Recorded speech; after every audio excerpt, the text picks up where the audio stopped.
Hi, I'm Susan Kennard, and welcome to the Spiritual Awakener podcast. This is a podcast where I get to interview really cool people about their stories, about their awakenings, and about their turning points in their life, and how these help them to help you, the collective. We have these moments in our life that sometimes we forget, but they are incredible awakenings. They lead us down a path. They can be something that happens in our body, they can be something that happens in our relationship, they can be something that happens in another country. It can be anything that actually accesses a part of you that shifts you in an incredible way. This is what I like to do on my podcast. I like to talk to people about their awakenings. I like to talk to people about how they are serving the collective.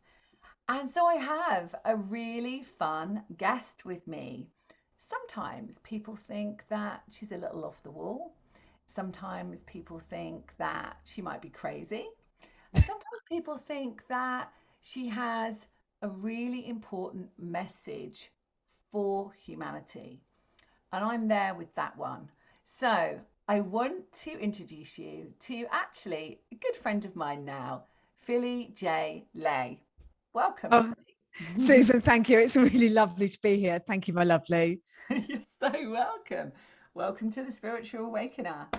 I've had the pleasure of being on your incredible podcast, which is called The Wellness Way. And I was on Boxing Day, wasn't I? We're 2023 now, and it was Boxing Day at the beginning. 2022, and you did the most beautiful podcast for all those people that were alone at Christmas. Yeah. And we connected. You did a lovely meditation. You brought in all the spirit guides. Absolutely fantastic episode. Thank you for that, my It was. lovely.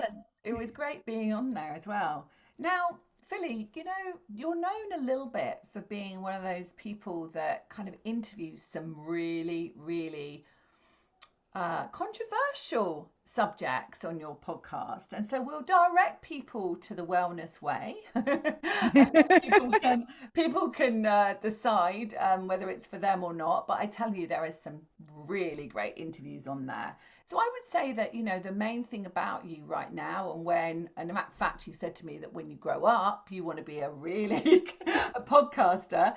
I think that this is how it works in our life, doesn't it?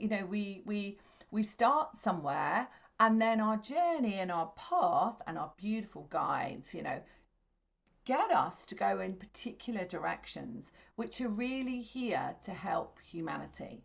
And that's what I think life is all about.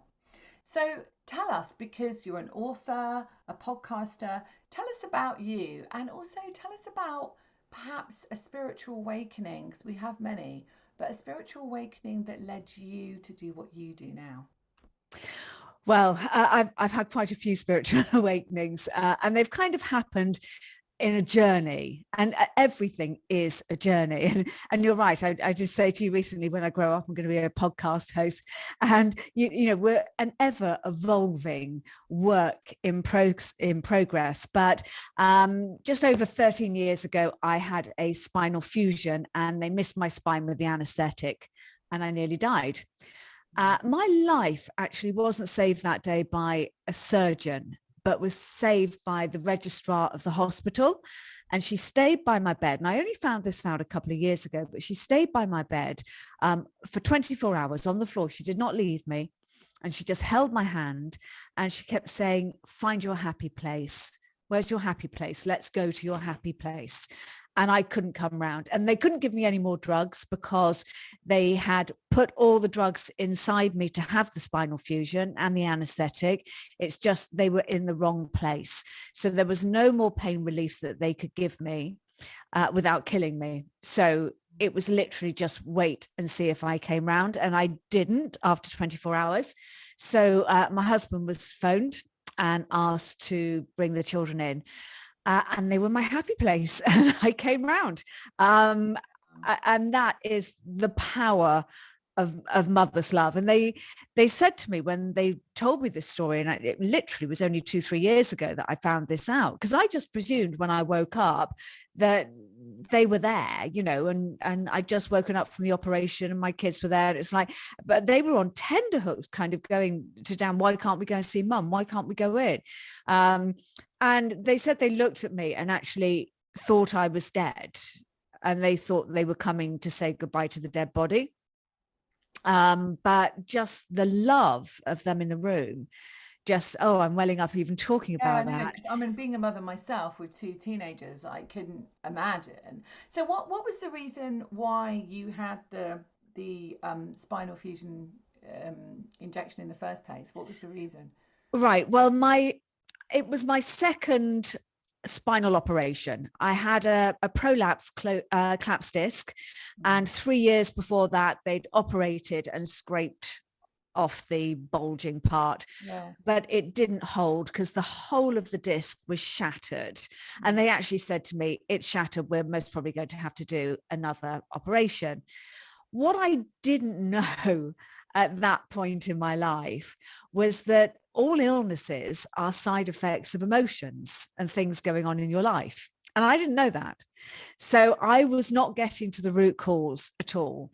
I was having physio, I had a little bit of acupuncture, but nothing was healing it. And, I was driving around like a mad woman with a nearly 90-year-old mum who was ill, and two young kids, and life gets in the way, and we were moving house and I wanted to decorate, and it was just a bit mental really, and I never gave my back a chance to recover, and it went again, and it went really badly, so that I lost control, and I just like wet myself, and the minute you start doing that, you hit 999. So that was, why did this happen? Mm-hmm. It started just after my sister died with motor neurons disease. Yeah. So I think that was very much the trigger for it. I just want And to say as well, Philly, because for people listening, it's important for you to realise that Philly and I share this belief that we are not just mind and body, that we're mind, body, spirit, that we're all integrated. So one is not separate from the other. And so what she's saying is essentially that when there's something, let's say trauma, let's call it trauma. So when we have a trauma, that is actually connected to the physicality. And of course, when we think of it that way, we can't deny that we are connected.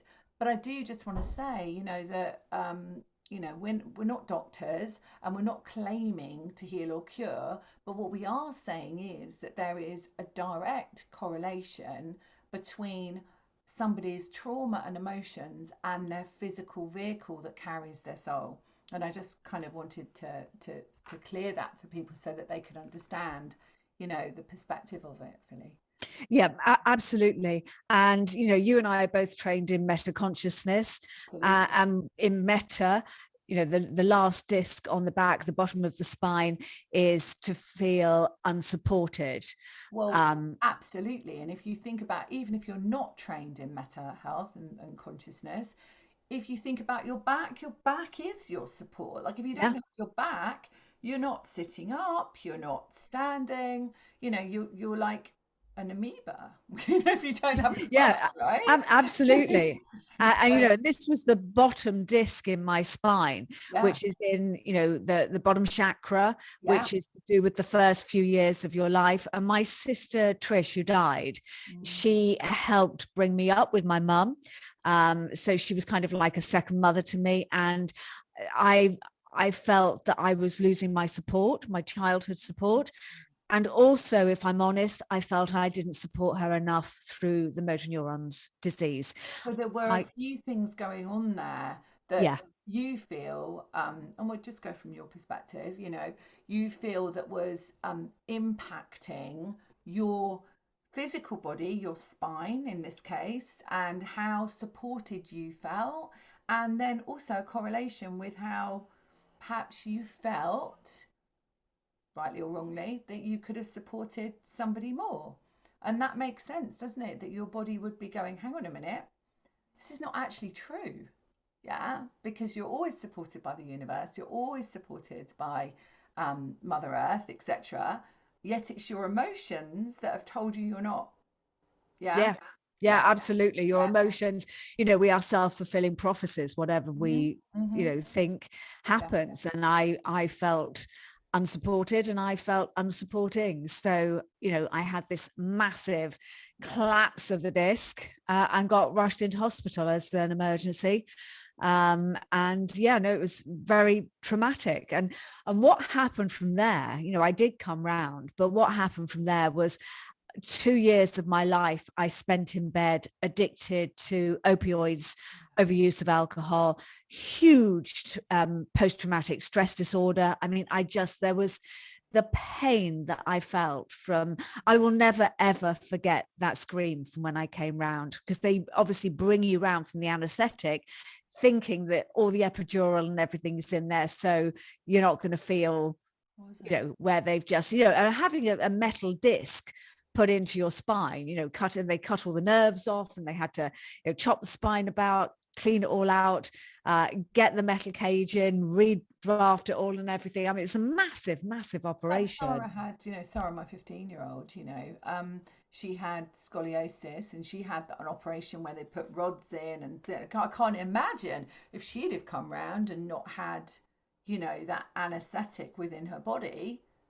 I Yeah. mean, it was painful It, as it was, let yeah, alone. no, exactly. And they just couldn't give me anything else. And so eventually, about 24 hours later, they gave me a morphine drip, and I could just press it. And I literally I didn't take my finger off it. I just kind of pressed it and pressed it, became heavily addicted to morphine and opioids.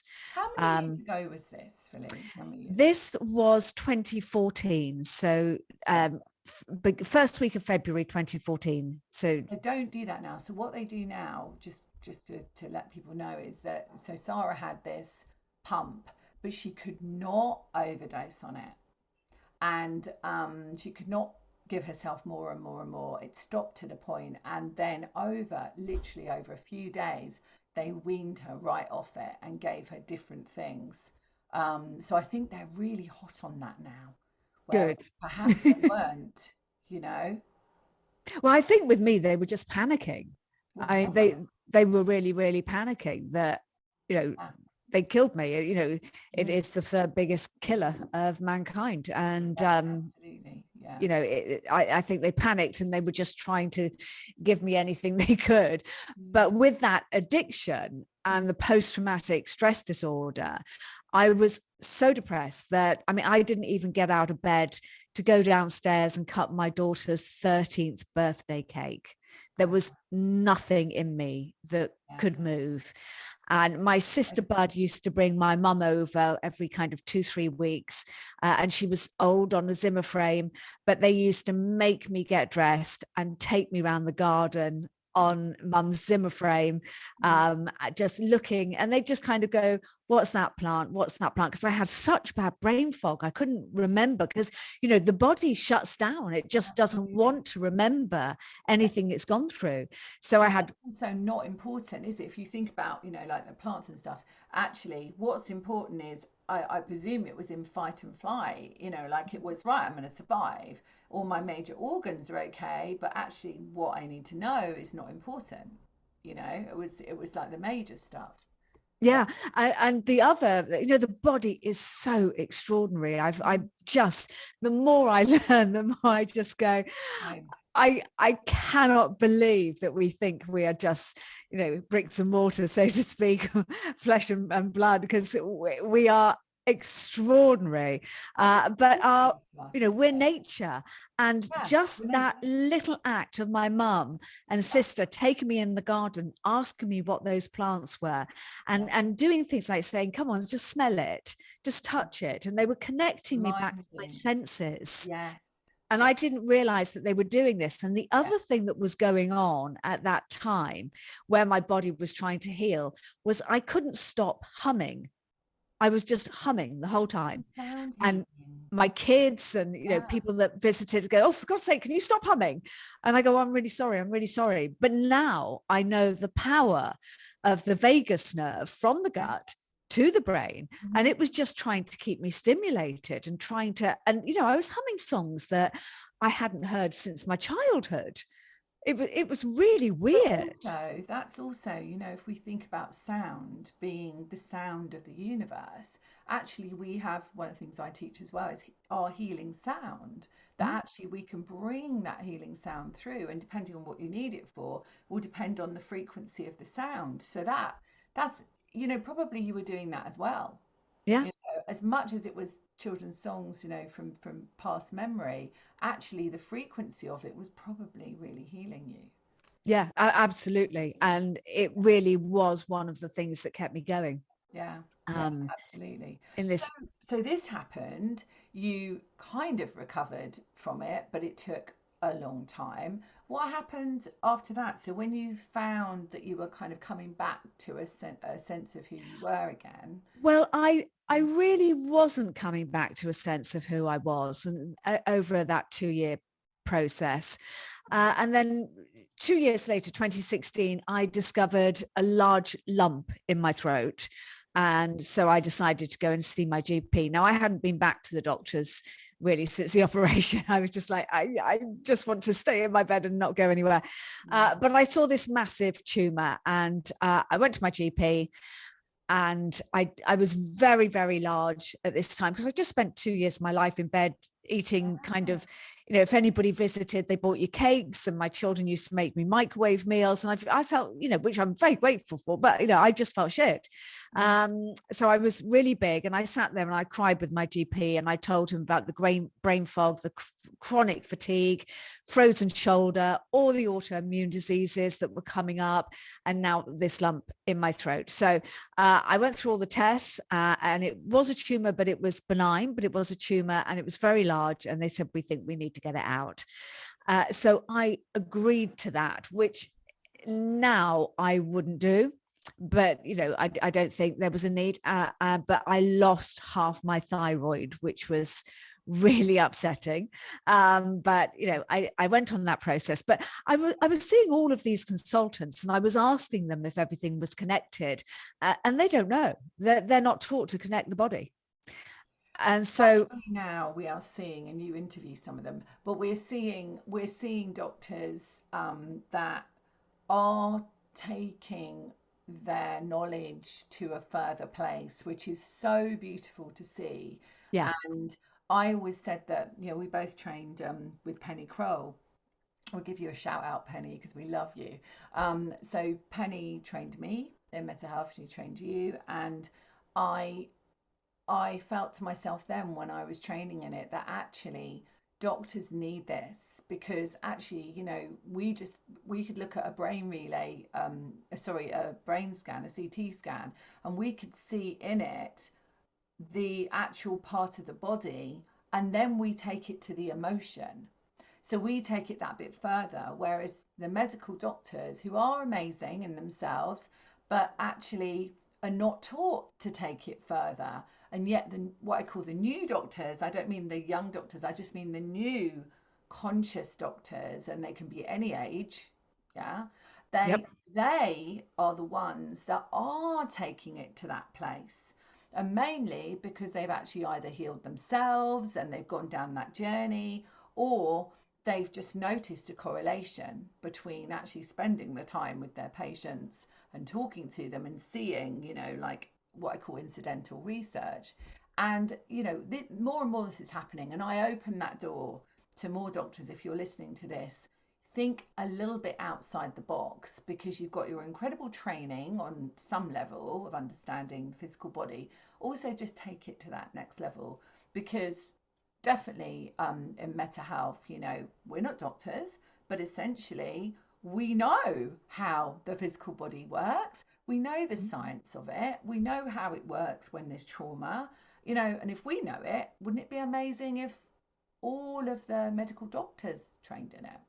absolutely, it would. Um, So hold uh, that space, Philly. Hold hold that, yes. that. Mm, Just hold that. yeah. But you know, for our audience today that aren't doctors, you know, what I have proved really is that I went on a journey, having seen these four consultants and asking them if it was connected and them not knowing. I went on a journey to heal myself naturally, and I've had astonishing effects. I mean, I'm so proud of myself. Now, I'm not there. Nobody ever gets there completely. No, It's we're all all on a it, though, isn't journey, it? and Yeah. we're all on it. But I just want to say, you know, just find the tools yourself so you can talk to your doctor and look at those tools. And you know, I had to kind of go through that jungle of natural health, and you don't know kind of what's right or wrong, and you just kind of have to find your own path, and you have to listen to your body, listen to your gut, and listen to your heart, and they will tell you. And Forget the head, forget the monkey brain. coming to your heart, yeah. And and what I really want to say about that as well, and we are going to get into these tools and we're going to get into your book and so on, because that's the next part. But we are the Holy Grail, meaning you're listening to this, you are your own Holy Grail. And you find the things, and we're going to talk about those now. You can find tools and processes and particular ways of being, what you put in your body, what you do in the shower, things like that. You can find those ways. And if they resonate with you, that's your Holy Grail at the moment. And that can change from day to day, week to week, month to month, year to year. So no one thing, and I think this is really important for people to hear, is no one thing is the only way. Would you agree with that, Philly? Absolutely, there is no one size fits all. Yeah. And you know, this is one of the challenges of the medical system, because when they tested my thyroid after I'd lost half of it, but when they tested it before, they kind of said, "Oh, you're in the normal range," but the normal range is so massive that it's like saying, "Here's a size 8 shoe. Go and do a jog in it," when you're a size 3. And it doesn't fit you, and it's impossible to jog in it. And so you have to look at the individual body, and this is, I think, crucial that we do kind of do our own research, find our own healing point. And you're right, it absolutely changes week by week, day by day. I have my daily essentials, and from when I wrote the book to now, And your my book's daily the essentials have natural, changed. and it's the Natural Wellness Journal. So Yeah. let's just great, yeah. And Yep. for the purpose of the audio, Philly's holding it up, and the video will be on my YouTube channel, which is my name, Susan Kennard. So you can watch it and you can see that if you would like to. You can see our smiling faces and waving. But if you're listening to the audio, the Natural Wellness Journal can be bought definitely on Amazon, and the link will be there, and also on your website. Brilliant. It's on my website. All my work's on my website, but it's Yeah. also been picked up by WH Smith and Waterstones online. So Oh, they're amazing. selling it online as well. And Yeah. somebody let me know the other day on one of my lives that she'd actually walked into Waterstones to order it because she didn't want to buy anything online, and picked it up the next day. So that's Oh, that's really so cool. exciting. That's so cool. Yeah, because we're here in the UK, but obviously my podcast and your podcast goes out internationally, and we work with people internationally. And if you haven't got Waterstones, you've got many, many other bookshops, but you definitely can get it on Amazon. So talk about the journal, the your journal, your book, and then let's talk about within your journal, because that's how we can really help people. And I'm particularly interested in fasting. I'm a mad faster. I love my intermittent fasting. So it is one of my daily essentials in my book. Mm-hmm. But the reason I wrote the book was in 2020. And I was really concerned at the fear that was engulfing people. Mm-hmm. And I just thought, if people could know my story and know how we can heal ourselves, how we can protect ourselves, then I felt compelled to write this book and to share the knowledge of the journey that I have been on. And I'd started writing it in October. Mm-hmm. And I actually said, because I know that you're the winner of the Hay House Writings Competition, and Well, I'm one of the winners. one I of the didn't get a winners, and contract. Yeah. Reed Tracy, and I was on a writing Yeah. course with Hay House, and I put my Yeah. hand up in the chat, and I was brought online and I said to Reed Tracy, I've just started writing a book, which I'm going to publish before Christmas. And he laughed and said, good luck with that. And I didn't know that it normally takes a year or two to write a book. I had no idea. And I just thought, Well, it takes, I mean, I channeled part of mine in 3 days, but I I would know. say that the key, mine's awaken the light within your heart if you're listening to this. But essentially, I would say that the key thing that takes the time is the editing. I would say that that does take time, especially if you live a life. And you're not just writing a book, that you've got kids and you've got family and you've got life outside of a book, then I would say, yes, it does take a bit of time. Well, I decided that I was going to write it in 2.5 months and Yeah. publish it in 2.5 months, Mhm. and I did. And I Well like done. like you, I went to my bed for 2.5 months and I just channeled and Yeah. I I was not really sleeping. I was so desperate to get this out, which I know isn't healthy, but I was just meditating the whole time, going, what do I Yeah. put? What do I put? That's what I was And the saying. universe told me. Yeah. I didn't. I cut out the editing side of it because it was just me and my daughters and two of my Yeah. close friends. Because there was no way I could get it out with the editing. Yeah. Um, but this is when you trust in the universe and Yes. when you have that complete and utter faith that the universe has your back. Oh, I totally. signed my book off on December the 21st, the winter solstice 2020. Beautiful. And I published, like you, with Balboa Press. Hmm. And I phoned them up and I said, please, can you get this out before Christmas? Because I told Reed Tracy that I would. And they said, we'll mark it as urgent, but it does normally take 2 weeks. Hmm. But we are absolutely marking this as urgent. So I thought, okay. So I checked on December before that, I said to them, okay, just in case, could you contact Amazon and get this put up as a pre-order on Amazon? Yeah. And they just laughed and said, not a chance, because one, they would never do a pre-order for a first-time self-published author. And two, it's a completely separate format. So we have to get ours up. They have to reformat it. It takes a minimum of 2 weeks. So that is a complete impossibility. So I'm like, okay. But it was the winter solstice. I was knackered. I lay on my bed. I joined every collective consciousness that I could find going. I did, EFT, the Yeah. brilliant Sam Neffendorf, he was doing one, and meditation, didgeridoo. Blooming love it. Never done didgeridoo meditation before. Absolutely fantastic.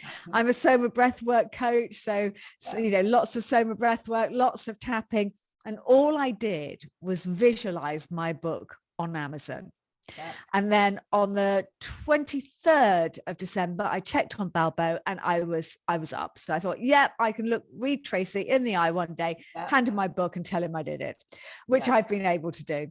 Oh, that's amazing. So But they do then send you an email, not an email, they send you a physical letter when you publish your book, Hay House, that side of it. And he actually did send me a letter saying oh, congratulations. So lovely. yeah, that is really cute. Oh, that's gorgeous. Yeah. So anyway, I Boxing Day came and I said to my daughter, oh God, I'm just going to go and look on Amazon. And she went, oh, fuck's sake, mother, you're not going to be on Amazon. Just don't be so stupid. Just enjoy Christmas. And I've just got to check. And I clicked on and there was my book as a pre-order. And the publish date was the day I signed it off, December the 21st. Wow. So And you I got spoke about exactly what you manifested. exactly what I manifested. Yeah. Wow. So It was that's a credit to you and your trust, and also a credit to your incredible team that works with you, that was probably working 10 to the dozen. Like, oh yeah. we're going to line the universe up so the timeline works exactly how she wants it.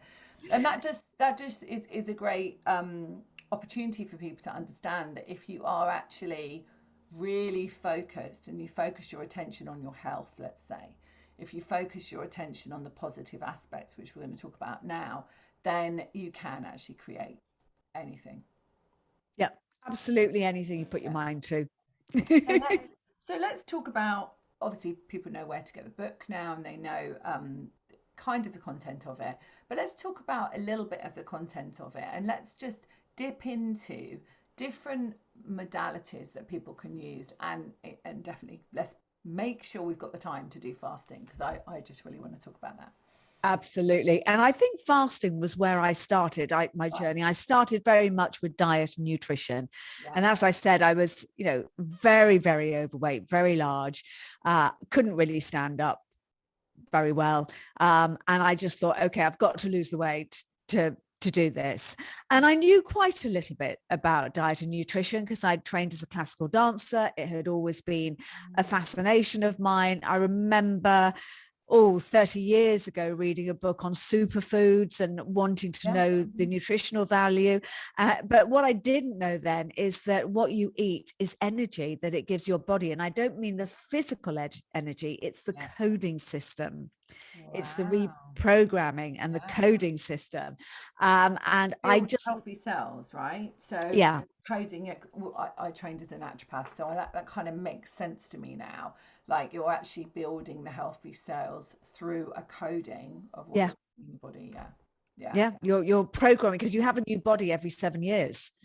And you just have to program it, and it's whatever program you put in, and that is physical with diet and nutrition and everything, but it's also mental, as and the mental part to me is the mind is singularly the most important. I mean, I was lucky enough earlier this year to interview the amazing Dr. Bruce Lipton on my podcast. I know. I would like to interview him too, Bruce, if you're listening.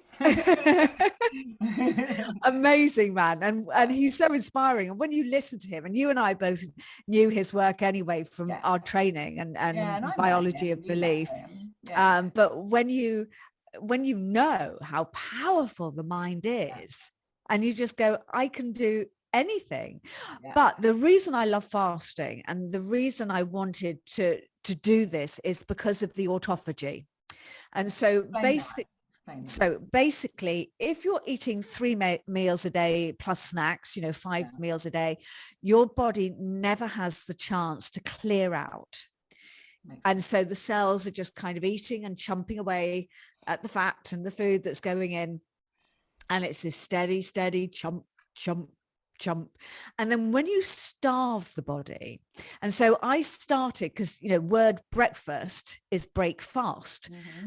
So I just moved my break fast half an hour every day, and I just pushed it. Because sometimes it might feel, I sometimes do like 12-16 hour fast, like the time of the evening through too. But this is great, because when you're first starting out, I think that if somebody feels, oh my goodness, you can't eat breakfast, and imagine your whole life has been, I've got to eat breakfast, right? I'm told I have to eat breakfast. I go to work, I've got to eat breakfast. Even if you just make it half an hour, I love this, Phyllis. It's really good. So simple. An hour. It's so simple, and it's training. Would you say it's training your mind and your body to say, actually, I don't have to go into fight and flight? Because that's what it's doing. It's going into fight and flight. It's kind of going, oh my God, I'm not eating, so am I going to die? Yes, exactly. So just by breaking that fast a little bit later each day is a really, really simple way to do it. I regularly do 16 hours now. Fasting. And so what happens when you don't have that food in your body? So these little cells go, oh, chomp, chomp, chomp, chomp, chomp, chomp, chomp, chomp. Food coming in, and then the food stops and it goes, oh, where's the food? And then it starts attacking all the dead cells and all the crap in the body. And that is the autophagy. And it's just clearing out the system.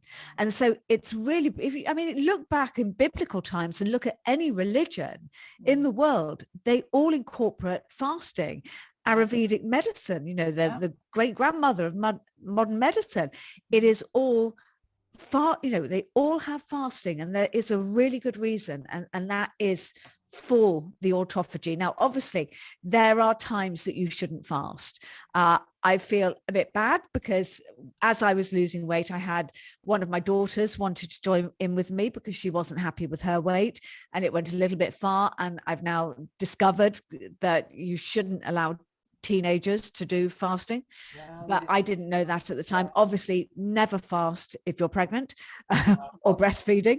And also the menopause is an area that they tell you to be careful of. Now, I have fasted very happily through my menopause. But I think another really good thing to do is to give the body a little shock. So, I might have fasted 16, 18 hours for a week or two. And then I just give the body a little shock. You don't want it to get into a comfort zone. Yeah. That's so I in Soma breathwork, we always say push outside the comfort zone. And you do that with your breath work and your So what do you do then? What do you mean you're going to give the body a shock? Do you mean a bit have more? breakfast. Oh, Go, have oh, breakfast. I'm having a brunch. Or go Yeah. out for a dinner and eat late at night. And the body's going, oh, I'm sorry, what's going on here? And it just Yeah. wakes it up a little bit in the Yeah. same way that if you're having a cold water shower, your body's going, excuse me. Yeah. Yeah. If Mhm. you're having, I do intermittent hypoxia as well, where you hold your breath out for up Yeah. to 3 minutes, Yeah. which is all part of my Soma breath work. And I have a wonderful album on my webpage called The Wellness Awakening, where you can do some of my meditations and my breath work. But it's really important to just always push outside your comfort zone, but then pull yourself back in a bit. So Yeah. you know that That's you're really safe and interesting. So I travel a lot, as you know, and go on holiday a lot. And actually, we're going away next week. We're going to Turkey. So it's our third trip this year. And what I find when I go away is I tend to not fast, as you can probably imagine. And actually, I don't notice that I put on weight when I'm on holiday. I don't notice any of that. And I find like I'm eating almost like my body weight when I'm away because, you get breakfast served to you and it's really beautiful wherever you are. So is that what you're talking about? That, a short period of time, your body goes back into, oh, this is interesting. Okay, so we're not doing that. We're not fasting. We're not juicing. We're not doing all of that. Oh, we're doing something else now. yeah. Ah, wow. Yeah, and it just starts Yeah. chomping away and kind of going, okay, so we're on a different game now. Yeah. And that's good for you, presumably, obviously, is what you're Yeah, you just need to, if you just are on a plateau with everything in saying. life, Yeah. Yeah. the body gets used to it and it needs that kind of, oh, wake up, in the same way that you need some stress to get out of bed in the morning. If you didn't have stress, you would not be able to pull back the sheet, Yeah. pick Yeah. up your Yeah. glass of water. Yeah. That is all stress that makes us do it. But we live in the sympathetic and the parasympathetic nervous system. Yeah. And, the stresses of the day from the minute you wake up, Mm. certainly if you still watch the news, and I sincerely hope you don't, but, No, I but think I quite often do say to my community, um, try not watching it and see how you feel, and then try watching it and see how you feel, and then it puts the empowerment there for them. But I choose not to, and I haven't watched it for, oh my goodness, 10 years. And I oh live gosh, my longer life than me. brilliantly. I don't even get involved in what anybody else thinks about things like that. So it's really good, and it's really healthy. And my children are the same. So we don't have it on in the house. We don't have that, that energy in our Yeah, house at all, lovely, because which is important, I feel. and that's really important. You said energy, because that's what it is. They're giving Yeah. you energy, and there is a lot of fear that is pushed with that Yeah, energy. but I think it does connect with your own fears. So if you've got kind of that yeah, that attraction, that message of that fear, then you might feel it, but also the collective fear, because we're sensitive. So if you're listening to this, you're probably sensitive. You're probably someone who's awakening, or somebody that's open to thinking that you're more than who you are. And so, therefore, you're going to be quite sensitive to what's going on in the world and what's going on in front of you on your screen. So, it will trigger those parts of you. So, it's that question, isn't it? It's like, is it mine or is it theirs? Yeah. Always a question. Um, so, I think something that I was feeling as you were talking, when it's really interesting what you're saying about how the body kind of gets into this, I suppose, a comfort zone. So even if you are fasting 16 hours, and you've done that maybe like for 3 or 4 months, okay, and you've done that, and then you go on holiday and do something else, imagine if you're doing keto, right? And I've done keto. Like when I used to eat meat, I don't eat meat or fish anymore, and I haven't done that for like several months. But when I used to, keto worked for me the first time I did it, and I think it must have been probably about 10 years ago. And I did it, and I lost loads of weight, and I looked amazing, but it didn't last. And so this is what you're saying, isn't it? This is what you're saying. You're saying that actually the body gets used to, and does it become a plateau? Yeah. The actual benefit of it is a plateau. It is. I mean, I've never done keto because I've been predominantly vegetarian, Yeah. not vegan, Mm. because I actually think you need some animal fats in your diet. And I'm not actually technically vegetarian because I have bone broth. I love bone So broth. you're a choositarian. That's my term. I turned it. It's a I coin love that. phase, and it's a choositarian. And I think that's a really good place to be, because then you're not under any kind of I'm this, I'm that. I'm just me. I'm choosing. Yep. I'm Yeah. me. I'm choosing what my body I'm a wants, what my choositarian. body needs to heal Yeah. itself. Yeah. And It's as far a as good I'm point you say. concerned, yeah, I mean, carcasses that I make my bone broth with chicken carcasses, Mm, which are technically a waste product. mm, I mm, get them from Riverford Farms, and they're a waste product. You know, mm. the only use they have is bone broth. Otherwise, you know, I can go to my local butchers and get carcasses, and they give them to you for free, and then just ask you to put a couple of quid in the charity box on the counter. Mm. And the other thing that I have in it is all my vegetable peelings from the week. So, because I don't want to waste those skins. What do So you do with them? I just, every time I peel, you know, carrots, which I only peel carrots if I'm mashing them. If I'm roasting or anything, I just wash them.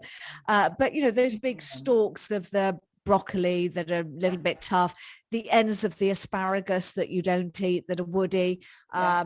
you know, the peelings from the parsnips, swedes, all of that. I have a tray in my freezer. So every time I prep my veg, I open my tray in the freezer. It's a big tray, and I just throw my vegetable peelings in, freeze them, and then when I'm doing my bone broth, I put whatever I've got that week out. You know, that's maybe in my fridge Yeah. in there. So if I'm cooking broccoli in a couple of days' time, I've got the big stalks there. Although those are completely eatable and they're lovely Yeah. Yeah. if you Yeah. I eat those. take the skin off and then peel them, so they're like cucumber, then and just fry them in a stir fry. They're great. But you know, anything that you don't want and any of those peelings, you just throw them in with lashings and lashings of herbs from the garden, and you've got the most you've got nature's medicine chest, you know. Yeah. Wow. And this is, you've got recipes in your book, have you, in your I journal? don't have recipes in this Okay. book, but I am working on another book at the moment Oh, as we talk, yeah. that You will be sound out like that later would on be in the year, amazing. which will have some recipes in, Yeah. because I think, you know, one of the daily essential chapters in my book is flavonoid. I love that word, flavonoid, Yeah. soups and smoothies.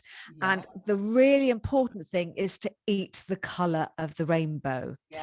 more than Yeah. any other thing that they tell you about. And I hate using this word diet, but eating those 30, and that's all it is, 30 different colored fruits, vegetables, and that includes nuts and seeds a week. That's what your gut biome needs. 30. Do you hear this, everyone? And I need to listen to this as well. But 30. So Yep. 30 different colours. Well, Wow. 30 different, all Veg the and fruit. different vegetables, fruits, seeds, and nuts come in. Mm, So everybody thinks this is a lot. mm, You can do that in a bone broth. You can literally, you know, and that's why I freeze a lot of my vegetable peelings, and I have this big drawer. So for example, we're in the asparagus season at the moment, and I love this. something I different. fess like nothing Yeah. on earth on asparagus, and it's just coming to an end. But I have a whole drawer of my freezer full with the woody bits from the end, because I don't buy asparagus any other time of the year, because I don't want it coming in from Peru. And this, you know, talking about food being the energy healing coding system, we get that from our environment, we get that from our soil, and therefore I think it's really important to eat locally, you know, I try and do that as much as possible. and seasonally, Yeah. you know. See, So we were but I taught that as a naturopath, actually, like to eat eat for the seasons and the country that you're in. Yeah, Yeah. So eat below the ground in the winter and above the ground in the spring, summer. absolutely, Yeah. absolutely, so important.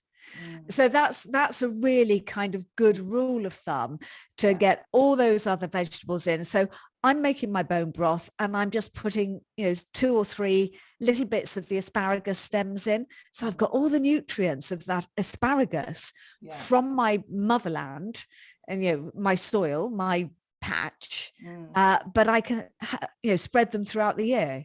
So, as well, yeah. as long as they can, they don't, no matter how much asparagus I eat, I don't seem to have enough little woody bits by the next season. But that's a really good tip. I do things like, oranges aren't Mm, grown in the UK. We can't grow them, no. but I think they're really good for you. And you can't just solely live from around. But I Yeah. don't want to buy orange juice because, one, it's so heavily sprayed. A lot of these fruits and everything are heavily sprayed. It's full of sugar. So I buy them when they're in season in Spain and come in from Riverford Farms. I Mhm. just cut them in half, pop a great big bag of them in the freezer. And then every time I need a little bit of orange juice for my gravy, or I fancy a bit of orange juice, I just take a couple out the freezer. Mm-hmm. Wow. And the guides are giving me a little kind of, and I have to honor what they're saying. Alkalinity. So, and they're obviously saying this for a reason. So I was getting a sense of what do people do if, say their body, this is the way I'm going to say it, say their body is giving them a message. So, and they may have gone and got a diagnosis, or they may just feel like, their body is showing them something, right? Which is obviously connected to the mind and the soul as well. But their body's showing something.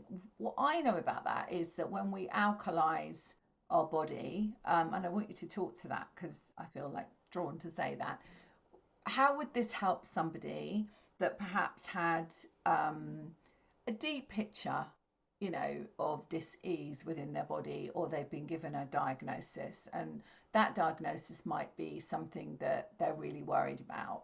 How would alkalinity help? Okay, so Dr. Otto Warburg, back in was it 1936 or 1939? I always get those two confused, but he actually won the Nobel Prize. And he said that no disease, including cancer, can survive in an alkaline body. And Mm, the problem is that we live in, you know, a pretty toxic world, to yeah. put it mildly. Yes. We Yeah. have toxic food, and Mm. sugars and carbohydrates. They actually, cancer cells feed on sugar. Yes. When they're doing That's tests, common knowledge, isn't it? Is that it something is. that your doctor would tell you? Just I don't because know I'm if just wondering. I don't know if they would actually. And I've got a podcast coming up quite shortly, actually, with Callie Blackwell, who's called The Okay. Hope Dealer. And she helped her son heal from severe, severe cancers and loads of other stuff Okay. All right. naturally. But she was talking about the fact that when he had gone to have a scan to see if the cancer had come back, they put sugar water in his body. And she said, why are they doing that? And they said, oh, because the cancer eats on it, and we can just, that's how we tell that, how severe the cancer is. And then she turned around and said, hang on, the National Health Service nutritionist has put him on kind of a sugar feed because he's too thin. Wow. Um, and so it's like, one arm doesn't know what the other arm's doing. And this is is a problem. Oh, But terrible. Mm, so he had been stuffing this sugar solution down him, the sugar powder, because he was too underweight. And then 6 months later, the cancer came back with a vengeance. well, Um, you know, so so we you don't have, know, but by looking at that, one side is saying, well, we can tell whether this person has cancer or not because the cells will react to the sugar. And then on the other hand, he's been given the sugar. So that, yeah, that's like, that just is completely crazy, isn't it? it is, it's a contradiction. And so what we need to do is alkaline the body. Mm. And there are a number of natural ways you can do that. I think it's best not to go into some of them because they're a little bit controversial. Yeah. But a really simple one is lemon juice, lemons, fresh lemons. So lemon water is great, isn't it? Like if someone started the day, we hear this a lot, don't we? That start the day with lemon water because it's acidic outside the body and an alkaline within. Alkalines the body, yeah. Yeah. So because outside it would be acidic, couldn't it? Because that's how it is. Yeah. But alkaline within. I get those little sticks that you can buy that you dip in a swimming pool to see whether it's acidic or alkaline. You check the pH, and they're cheap as chips on Amazon.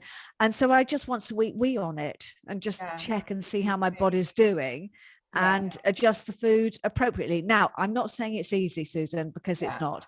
No. And you could just go and have that bad kind of naughty bar of chocolate and you're all over the place. But if you live on the 80-20 rule, and I really believe this, just living on that 80-20 rule and making sure, remembering that it is not just sugar in the body, but it is all the carbohydrates turn to sugar. Which are sugar. Yeah. Essentially, they turn. And one of the things that I'm really interested in as well, definitely for myself and my own body, is that each time you eat, you're activating the pancreas and the insulin in the pancreas, aren't you? So this is why fasting is another really good reason for fasting, isn't it? Because it actually stops the body from producing that. And of course, that's a hormone. So if people are, it affects their hormones, doesn't it, as well, if they keep eating all the time. And being reminded here, carbohydrates as well are short-lived, aren't they?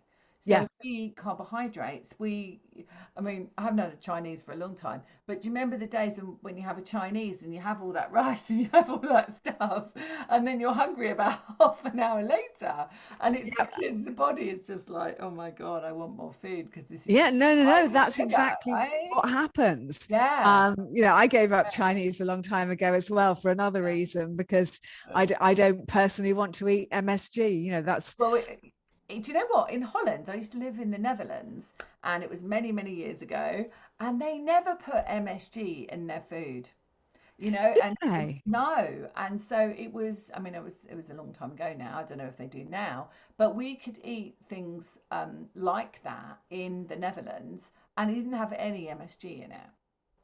Yeah. Gosh. So I think we were doing that from a very long time ago, and I think they still do put that in it.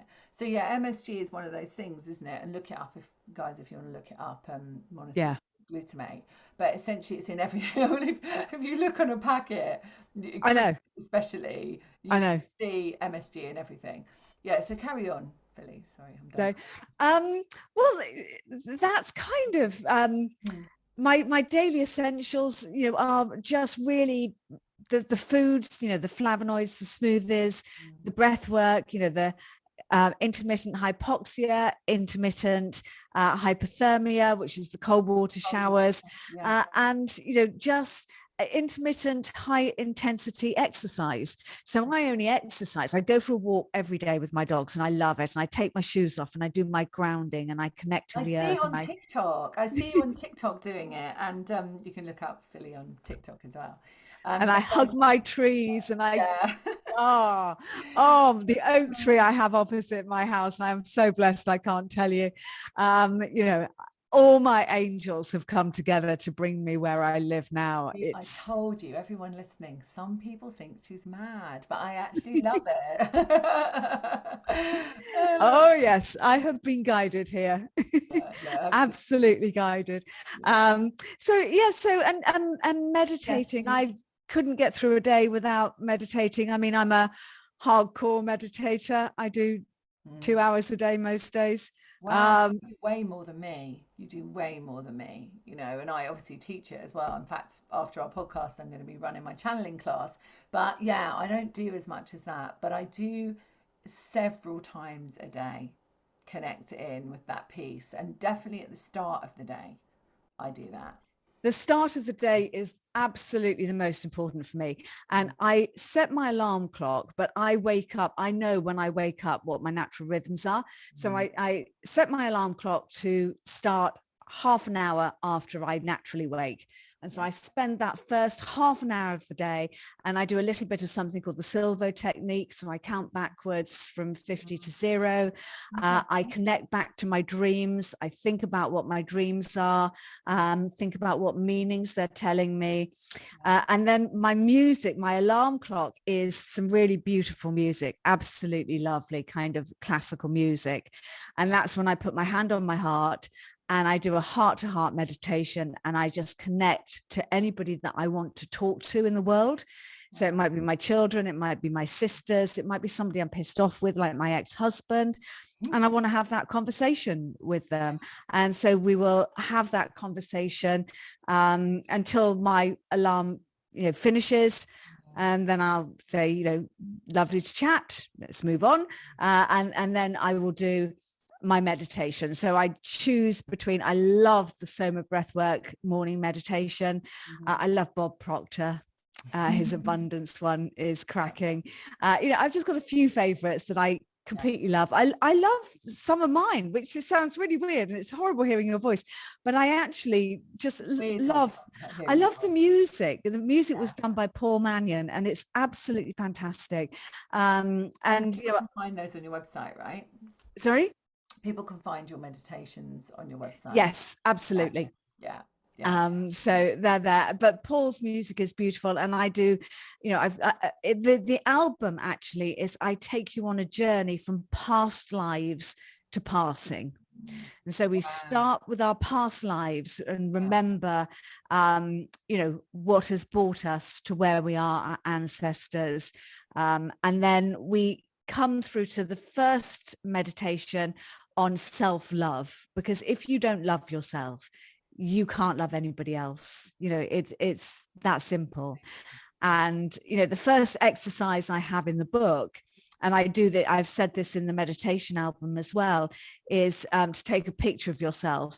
And I just ask a question, if I asked you to tell me the 10 things you love most in the world, when would you mention yourself?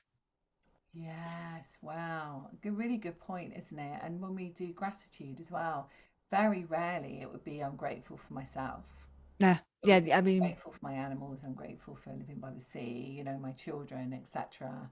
yeah. My bed, quite grateful for my bed actually. Yeah, no, I'm grateful. I'm really grateful for my bed. I love my bed. But to say you're grateful for you is something, and to actually look at the good qualities about you. And that doesn't mean looks or anything. That, even if you've just said hello to somebody who looked a bit lost in the street and just gone morning, that is a lovely attribute. And when that's recorded in your journal of Akash, isn't it? Yeah, absolutely. And then I'll take you on grounding and the chakras, learning about the energetic organs. And I cover all of this in my book. But the chapters are very short. They're just 2 pages with some journaling in between. So really walk through it, can't they? Yeah, just an introduction to starting your journey, and you just take what you want and what you don't want, just park it for now and come back to it when you're ready. And then about books, because you can and also podcasts, listen to what resonates, what doesn't resonate, don't worry about it, just listen to what resonates with you. And I'm actually trying to work through, in my book I mention all the people I learned from that were invaluable to me. So if any name is in there, look them up. But now my goal is to interview every one of them on the podcast. And I'm doing pretty well. I've had Dr. John Gray and Dr. Bruce Lipton and Dr. Scott Jensen. Not all of them are alive still, but there's a good bunch of people in there that I've completely loved interviewing. Brucey interview and Jensen interview I listened to the other day is amazing. So Billy, we're coming to the end, and I just wondered if there was anything else that that's happening with you, that you want to talk to us about. What's coming up for you. Well, as I said, I'm rewriting the Natural Wellness Journal, which will be ready later on this year. And I'm just going to make it, just do it. It needs updating Yeah. because it's all good information, but Yeah. life has changed substantially in 3 years, and people need help now quickly and need to find their path. So that's a work in progress. But I have also filmed a version of the book as well. So you can actually get the video series off my webpage called The Wellness Way Faster Class. So what it is, because we live these Masterclass. I like that. incredibly, my daughter came up with that, because we live these incredibly busy lives. Yeah. And a lot of people don't have, I spent 2 years in my bed. I had all the time in the world to listen to a million docuseries and podcasts and audiobooks and, kind of do the whole lot and do the research. But most people don't have that time. So what I've tried to do is condense it in and just go, okay, this is the bare bones of what you need to know. And so I've picked 33 topics, plus there are some bonuses. So you'll get a bonus on my herbal teas, because my beloved, my stinging nettles and dandelions are yes, the most important part of my day. That's my herbal teas. And again, just having all those herbs near me, either fresh or I dry them for the winter, so that whatever my body needs, I can just give it. And I just go, okay, I feel a bit panicky today. I'm going to put some lemon balm in my tea. Or, I always put a hawthorn in there for my heart, to keep my heart happy. I always have, my stinging nettles and my dandelions are a must. I love licorice root. The benefits of licorice root are huge. So there is a herbal tea bonus there. So that's it. But lots more stuff we're working on. We're coming up to the first anniversary of the podcast. I cannot believe where that's gone. Wow. That's incredible, isn't it? And it's just flying, isn't it? Especially all the really cool people that you've had on there and you're continuing to get on there.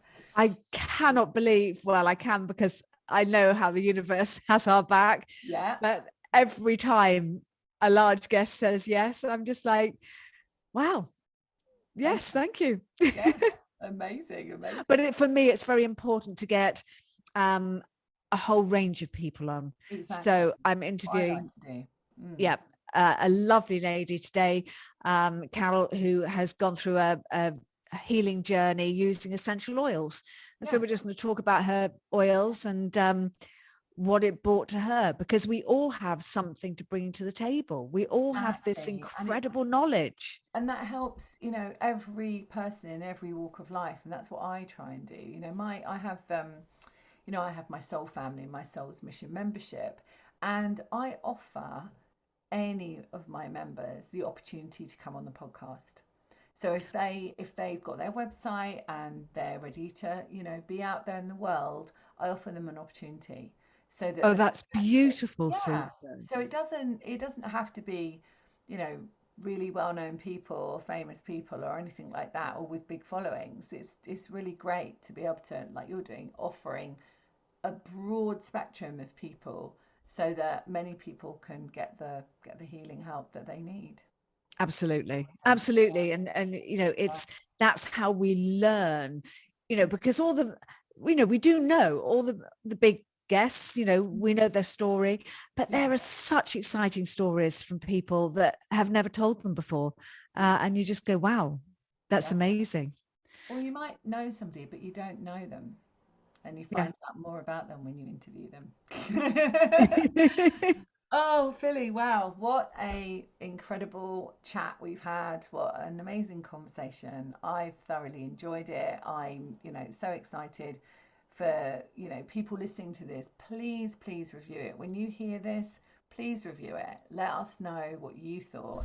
And if you've got a spiritual awakening story, or a story that you feel was a turning point in your life that you can share with my audience, whatever it might be, I would love to hear from you. You can find me at susankennard.co.uk. Philly, thank you so much for joining us on The Spiritual Awakener. Oh, Susan, it was And fantastic. I'm a massive fan of your work. I love you so much, and I'm so grateful for our paths to have crossed and I want to be party doing. with you. And we're not far away, so that's great. So, so much love to you. Thank you for being here. And much love to everyone listening. And just remember, you are your holy grail.